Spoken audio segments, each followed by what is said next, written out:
অব্যবস্থাপনা, আর্থিক অনিয়ম ও বিশৃঙ্খলার কারণে স্থগিত হয়ে গেছে Latin Bangla super cup football.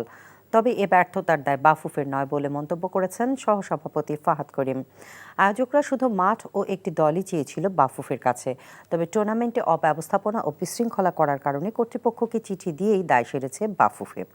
Mominur রিপনের রিপোর্ট।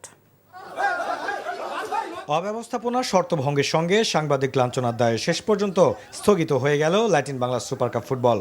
এতটাই বিশৃঙ্খলা হয়েছে যে টুর্নামেন্টের জন্য বরাদ্দকৃত মাঠের অনুমতি স্থগিত করেছে জাতীয় ক্রীড়া পরিষদ। দেশের ফুটবল যখন নতুন উচ্চতায় উঠছে তখন এই আয়োজনের মধ্য দিয়ে ভাবমূর্তি নষ্ট করেছে এএফবি বক্সিং প্রমোশন।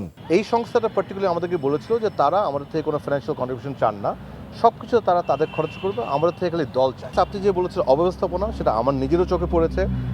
প্রথম দিন আমি দেখেছি গেট ইস্যু হয়েছে।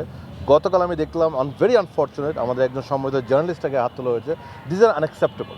আমি প্রথমে বলেছি এটা অত্যন্ত দুঃখের বিষয় যে একটি প্রাইভেট সংস্থা হলেও তারা definitely they are not acting professionally. Brazilian বিশ্বকাপ জয়ী কাফু ও আর্জেন্টাইন তারকা ক্যানিজিওকে নিয়ে আসার মূলটা ঝুলালেও শেষ পর্যন্ত আর্থিক অভাবে তাদের আনতে পারছে না আয়োজক কমিটির ব্যবস্থাপনা পরিচালক আসাদুজ্জামান।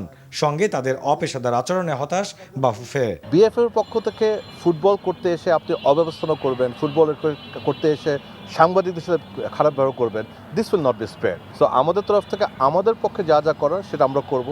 ন্যাশনাল স্পোর্টস কাউন্সিল যে উদ্যোগটা নিয়েছে আমরা সাধুবাদ জানাই সেটাকে। অভিজ্ঞতা না থাকলেও এই সিরিজ আয়োজনের সায়দা এবং বয়সভিত্তিক দল গঠন নিয়ে সমালোচনার মুখে পড়েছে বাফুফে।